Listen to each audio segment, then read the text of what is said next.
Urban poverty tripled during President Obama's tenure. In some spaces, I'm not going to say across the board, but in very specific places, the poverty rate in urban communities tripled. So here, when I listen to things that either President Obama or Michelle Obama says, it comes across as just empty rhetoric, because they genuinely couldn't care less about the people that they're speaking to or even speaking of. It's more along the lines of, hey, this sounds really good. This will make you feel good for a moment, but ultimately it does nothing to fix anybody's problems, and it's of little or no substance. So we have this article being brought to us from Essence. Michelle Obama reveals why women should marry their equal at Essence Festival. This is written by Jasmine Grant, and I gotta say, Ms. Grant, men and women aren't equal. So yeah, this entire argument is completely dissolved from the word go. And quick aside, I've never particularly cared that much for Michelle Obama. She's never gotten a 35% out of me. Like, even when they were first running, I was like, there's something about her features that I just find very masculine. So I've never particularly cared for her at that level. Like, she definitely doesn't catch a 35%. Well, let's get into this. Our Forever Flotus was out here dropping relationship gems, and we soaked up everyone. Okay, unless she was pointing y'all all in the direction of Harvard graduates who were about to become senators, I'm not sure how much help she can be of you. how much use you can get out of her advice. Everything about Michelle Obama's appearance at the Essence Festival Superdome stage on Saturday night gave us all the feels. Her glam, her candor, and most importantly, her wisdom. Our favorite First Lady dropped some major relationship gems and a fun and honest keynote conversation with CBS anchor Gail, oh my God, Black Men Are the Worst, King. In addition to reeling us in with a hilarious story about her first date with former President Barack Obama, Mrs. Obama gave women on some sage advice about maintaining a healthy marriage and marrying your equal. You do realize that over 70% of Black women never get married, right? Just so we're clear. Like, I don't know. I think maybe you should be sitting there like trying to point them into how to find a good dude, as opposed to giving them marriage advice when most of them will not be getting married. And that's for good reason, because most of them are mannish as hell. Marriage is a choice you make every day, she explained. You don't do it because it's easy. You do it because you believe in it. You believe in the other person. And ladies and gentlemen, she continued, what gentlemen are in that crowd? That's why it's so important to marry somebody that you respect. It's important to marry someone who is your equal, and to marry and be with someone who wants you to win as much as you want them to win. But that's the thing. We're not equals though.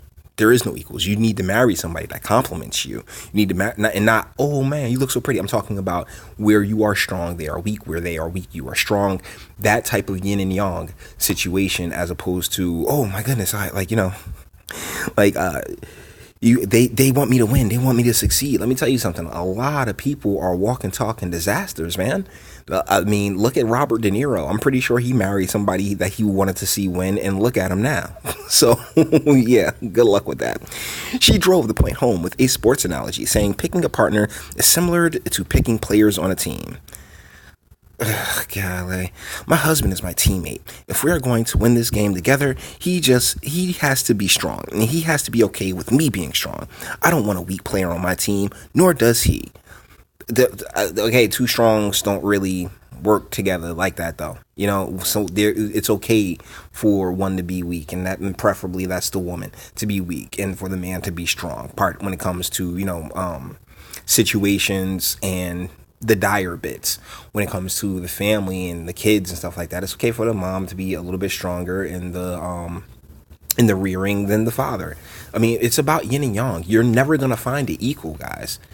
Like, you really won't, because no two individuals, man or woman, woman or man, like man, woman, no two persons are completely equal. We're good in some places and we're bad in others. But she's sitting here playing this, oh yeah, we're equals type game. And this is complete nonsense. Of course, Mrs. Obama had the perfect description of what we ought to stay clear of in dating. You wouldn't pick someone off the bench who's going to show up weak. You want to pick somebody who's going to carry you through. Ugh, God.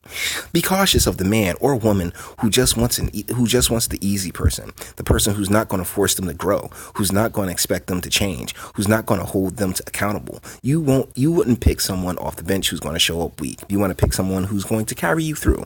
Those are the things that get you over the hard times. Here's the deal, though. It's a difference between being easy and being difficult. Like how do I put it? Because relationships, life is difficult. Make no mistake.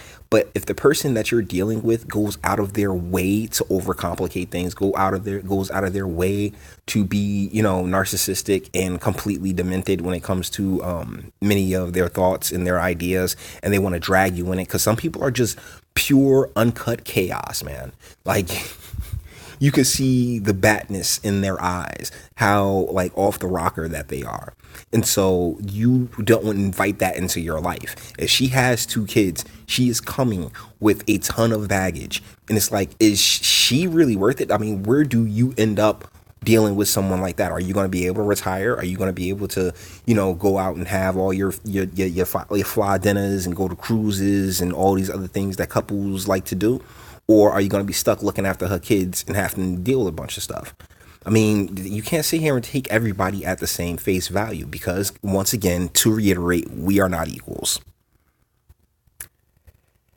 Let the church say amen. I believe that's the end of her blog here. But yeah, that's also the end of this video then, because that's really what I wanted to get into, is just how generic, bland, and all in all terrible advice that Michelle and her husband tend to dole out, and then to act holier than thou, like, oh my goodness, we have such a great marriage and all these other things. Look, sweetheart, I couldn't tell you anything about their marriage because I'm not in it. People show you what they want you to see. The media shows you what they want you to see. Honestly, they might be cheating on each other all day. She might be pegging them. Who the hell knows? Deal is that when it comes to relationships and stuff like that, be very cognizant of the person that you're dealing with, and most importantly, be self-aware. Be aware of who you are and where you fall short. So when you're out there dealing with people and you can see where they're stronger at, you can see if it's a better mesh. Not this, oh, well, we have to be equals. You're not equals. We are not equals. Plain and simple. You and Barack are not equals. Well, you think we was going to vote for you to be president? Nah, lady. You hear those morons and they're like, oh, yeah, she should run for president. Yo, mess me with that shit. I'm sorry, but being just spreading your legs for the dude that's actually getting stuff done does not in any way qualify you to get things done yourself. That's something females tend to have a hard time with. Oh yeah, I was having sex with my husband who runs a casino, so obviously I can go and run a casino. Like, no. So with that being said, all the internet stuff. If you liked it, toss me a like. If you dislike it, do that too. I'm not scared of you. Sub if you enjoy my fantastic voice. Share, because sharing is caring, and definitely YouTube's not going to do it. And speak. Let me know what do you think in the comments. What do you think of Michelle Obama? What do you think of Obama's presidency? They like to say all the time, particularly the media loves to say how they don't have any scandals. But I don't know. I've come across quite a few situations, particularly involving drones and American citizens, that really bring a new perspective to what was once a hallowed presidency. So until the next one.